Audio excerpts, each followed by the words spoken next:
Hello नमस्ते, welcome to the channel. आज हम देखेंगे पी रेशो। इसके पहले मैं आपको बता दूं कि लास्ट वीडियो में हमने देखा था what is Sensex and Nifty. अगर आपने वो वीडियो नहीं देखा है तो डिस्क्रिप्शन में मैं आपको लिंक शेयर कर देती हूँ, आप वहां से जा करके देख सकते हैं।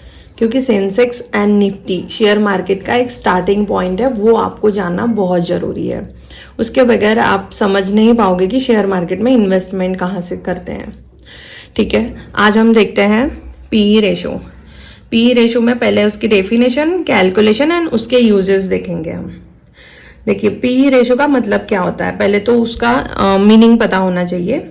And second thing, PE ratio मैंने आपको लास्ट वीडियो में भी बताया था कि मार्केट का वैल्यूएशन निकालने के लिए आपको बहुत सारे टर्म्स जानना जरूरी रहेंगे। क्योंकि आप अगर शेयर मार्केट में इन्वेस्टमेंट करने जा रहे हो तो इन्वेस्टमेंट करने से पहले मार्केट का वैल्यूएशन करना जरूरी है, और वैल्यूएशन के लिए उसके मेथड्स होते हैं।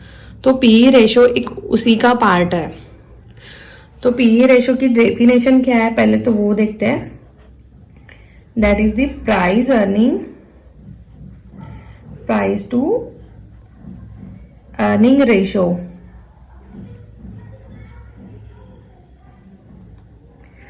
देखिए एग्जाम्पल, जैसे एक कंपनी का जो पीई रेशो होता है ना, वो हमें ये बताता है कि उस कंपनी में हमें ₹1 कमाने के लिए कितना पैसा इन्वेस्ट करना पड़ेगा, है ना। तो वो ही नहीं हमें पता रहेगा कि इन्वेस्टमेंट कितनी करनी है, कितना उस पर प्रॉफिट आ सकता है, तो मार्केट में हम इन्वेस्टमेंट कैसे करेंगे।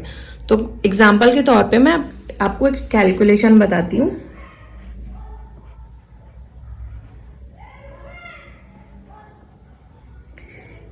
एक शेयर है और उस शेयर की प्राइस हम लेंगे एंड अर्निंग पर शेयर। उस शेयर पे अर्निंग कितनी होगी, अर्निंग पर शेयर को ईपीएस भी शॉर्ट फॉर्म में कहा जाता है।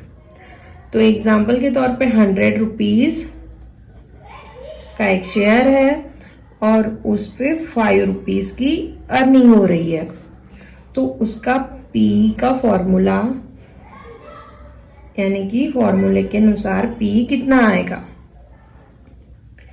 शेयर प्राइस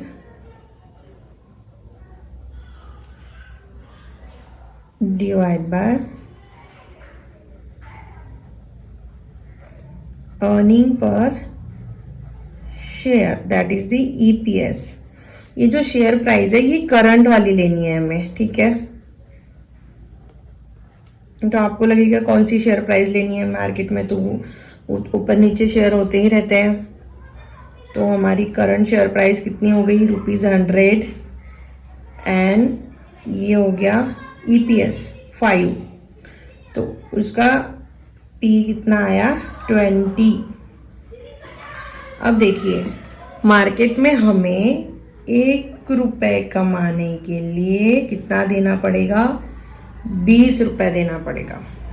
अगर पी रेशो महंगा होता है, अगर पी 40 का हो जाता है, तो कैसे होगा, ₹1 कमाने के लिए हमें मार्केट को ₹40 देने पड़ रहे हैं। इसका मतलब होता है कि जितना महंगा पी रहेगा उतनी अर्निंग कम होगी, ठीक है।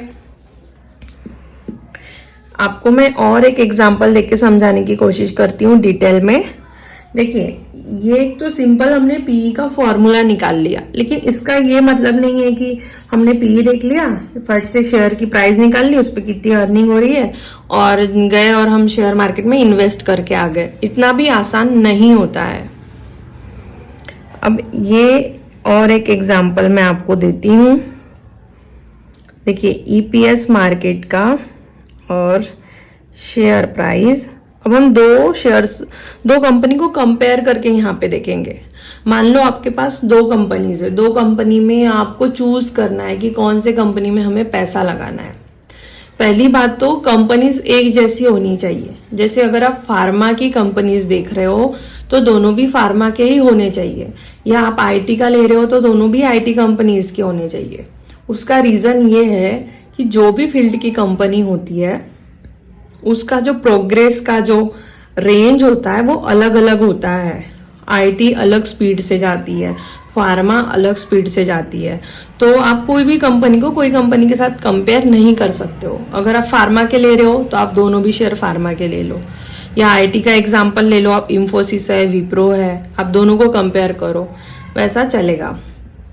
तो ठीक है, अब ए कंपनी है, ए कंपनी का share price that is the earning per share 100 rupees है। कितने पे शेयर प्राइस कितनी है? 1000 रुपीज। और ये बी कंपनी है, बी कंपनी की ईपीएस 100 रुपीज ही है और शेयर प्राइस 2000 है।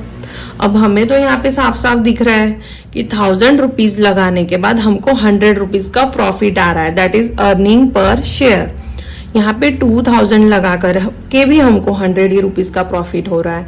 तो आप सिंपल सा बोलोगे कि हमें तो ए जो कंपनी है ए नंबर की, उसमें इन्वेस्ट करने के लिए अच्छा रहेगा। यहाँ पे कंपनी लिख देती हूँ, ठीक है। लेकिन ऐसे नहीं होता है। आप डायरेक्ट इस ईयर का अगर आप देख रहे हो अर्निंग पर शेयर और उसी पे से जजमेंट बना रहे हो तो वो गलत होगा, क्योंकि आपको कंपनी का बैकग्राउंड यानी कंपनी पिछले कुछ सालों से कैसे परफॉर्मेंस कर रही है, कैसा उसका प्रॉफिट चल रहा है, वो भी तो देखना जरूरी है ना। तो अब हम देखेंगे कि उसी कंपनी का first year, second year and third year. Company A का फर्स्ट ईयर, ये तो 100 है ईपीएस, ये ईपीएस 80 है, सेकेंड ईयर में 90 है एंड थर्ड ईयर में 100 है। एंड कंपनी बी, उसका ईपीएस 20 है, सेकेंड ईयर में 50 है एंड थर्ड ईयर में 100 है, जो कि थर्ड ईयर यही वाला है। अब देखो ए कंपनी में हमें दिख रहा था साफ साफ कि इन्वेस्टमेंट ए कंपनी में करना बेटर रहेगा बिकॉज उसका पी कम आता है, और सेकेंड कंपनी में पी ज्यादा आता है तो इन्वेस्टमेंट करना ठीक नहीं रहेगा। लेकिन जब हम उसका बैकग्राउंड चेकआउट करते हैं तो देखिए ए कंपनी ने 80 दिया था ईपीएस, फिर 90, फिर 100, मतलब कितना डिफरेंस है? 10% से हर साल कंपनी ग्रो कर रही है। लेकिन यहाँ पे अगर हम कंपनी बी देखते हैं तो कंपनी बी ने 20% दिया। अब यह 20 रुपीज ले लो जो भी आपको लेना है, और सेकेंड में डायरेक्ट 50 पे आ गया, मतलब दुगना से भी ज्यादा। 20 का दुगना 40 होता था, लेकिन ये 50 दे रहा है। और सेकेंड ईयर से थर्ड ईयर में डायरेक्ट डबल हो गया है। इसका मतलब जो बैकग्राउंड चेकआउट है कंपनी का, वो सेकेंड जो बी कंपनी है उसका ज्यादा बेटर है। यहाँ से हम अंदाजा लगा सकते हैं कि ये कंपनी डायरेक्ट डबल से ग्रो कर रही है, तो आगे चल के तो और अच्छी ग्रो कर सकती है। लेकिन ए कंपनी तो 10% से ही ग्रोथ कर रही है। तो आप इस पे से क्या अंदाजा लगाओगे कि बी कंपनी में इन्वेस्टमेंट करना ज्यादा बेटर रहेगा। कभी कभार क्या होता है ना, जो कंपनी का पी हमें दिखाई देता है कि ज्यादा है, उस कंपनी का पी बाद में कम भी हो जाता है। अब उसका भी मैं आपको एग्जाम्पल देके बताती हूँ। एग्जाम्पल नंबर 1, एग्जाम्पल नंबर 2 देखिए। स्टॉक प्राइस ₹100, इसका ईपीएस 5 है, तो इसका पी कितना होगा? 100 डिवाइड बाय 5 दैट इज 20। अब ईपीएस ना सेकेंड ईयर में बढ़ गया है, 5 का 10 हो गया है, तो पी कितना हो जाएगा? 100 डिवाइड बाय 10 तो हो जाएगा 10। अब फिर से EPS that is earning per share बढ़ गया है थर्ड ईयर में, तो ये हो गया है 20। इसके जैसा ही समझ लो, डबल डबल हो रहे हैं। तो पी देखिए कैसे कम हो रहा है, अर्निंग बढ़ रहा है, पी कम हो रहा है। 100 डिवाइड बाय 20 कितना होगा? 5। तो पहले साल में इसका पी ज्यादा था, लेकिन ईपीएस बढ़ने के कारण इसका पी कम भी तो हो गया है। तो समटाइम बेटर रहता है कि आप पूरा डिटेल निकालिए, उसके बाद में कहीं पे भी इन्वेस्टमेंट करिए। आपको इन्वेस्टमेंट करने से पहले कंपनी के बारे में अच्छे से जान लेना चाहिए। जैसे कुछ ऐसी भी कंपनीज होती हैं, फॉर एग्जांपल रियल इस्टेट। जैसे रियल इस्टेट कंपनी में कभी बहुत ज़्यादा फ्लैट बिकेगा, कभी कुछ भी फ्लैट नहीं बिकेगा, तो इसमें पी आपको कम दिखेगा। पहले जब बहुत ज़्यादा फ्लैट बिकेंगे, अच्छा प्रॉफिट दिख रहा है, तो पी भी ठीक दिखेगा आपको, लेकिन बाद में आपको बहुत धोखा मिलेगा उसमें।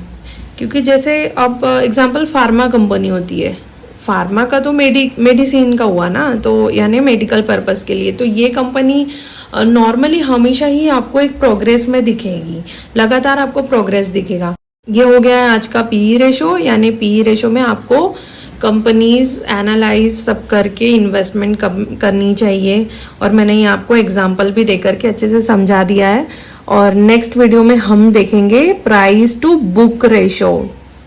जैसे रियल एस्टेट कंपनी होती है, हम अंदाजा नहीं लगा पाएंगे कि कंपनीज में कब प्रॉफिट हो रहा है, कब लॉस हो रहा है, कितना प्रोग्रेस है, तो उस कंपनीज में बहुत ध्यान देना पड़ता है। उसके लिए प्राइस टू बुक रेशो देखना जरूरी होता है कि रियल एस्टेट कंपनी में लगाने से पहले आप उसे जानिए। लेकिन क्योंकि जो ऐसी कंपनीज होती है उसमें हमें देखना पड़ता है कि उनके पास प्रॉपर्टीज कितनी है, असेट कितने हैं, और इसीलिए आगे वीडियो में हम देखेंगे प्राइस टू बुक रेशो।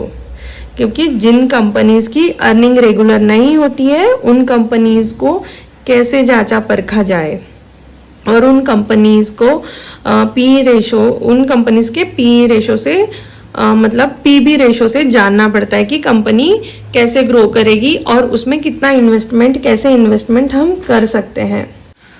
अगर आप सीखना चाहते हैं इसी तरीके के बहुत सारे बेसिक ज्ञान, तो हमारे चैनल को सब्सक्राइब करें, शेयर करें एंड लाइक करें।